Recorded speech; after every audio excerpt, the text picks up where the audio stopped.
नमस्कार. Eco friendly नर्सरीच्या YouTube चॅनलवर आपल्या सगळ्यांचे सहर्ष स्वागत.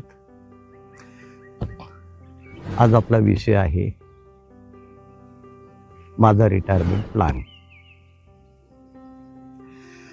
यामध्ये आपण एक सरासरी गणित करताना एक हेक्टरचा हिशोब धरत चाललेला आहे. आज आपण चिंच हा विषय घेत आहोत. चिंचेमध्ये ज्या काही जाती आहेत त्यातल्या सध्या उत्पन्नाच्या दृष्टिकोनातनं PKM1 ही तामिळनाडूची एक व्हरायटी आहे आणि दुसरी जी आहे युरिगाम सिलेक्शन ही पण तामिळनाडूची व्हरायटी आहे.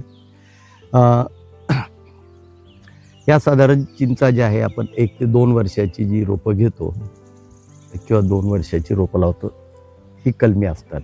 ज्यावेळेस PKM1 किंवा उरिगामन अशा ज्या स्पेसिफिक नावं येतात त्यावेळेस ती कलमी समजावीत आणि ती कलमीच लावायची असतात. कलमी यासाठी की त्याचं उत्पन्न लवकर सुरू राहतं आणि हमखास उत्पन्न राहतं आणि बियापासूनची जी आहे त्याचं उत्पन्न उशिरा सुरू होतं आणि त्याच्यामध्ये अनसर्टिनिटी असते.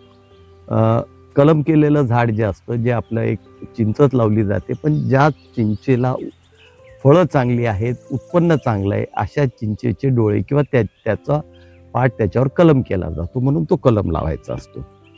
आता या ज्या 2 व्हरायटी आहेत PKM1 आणि उरिगाम,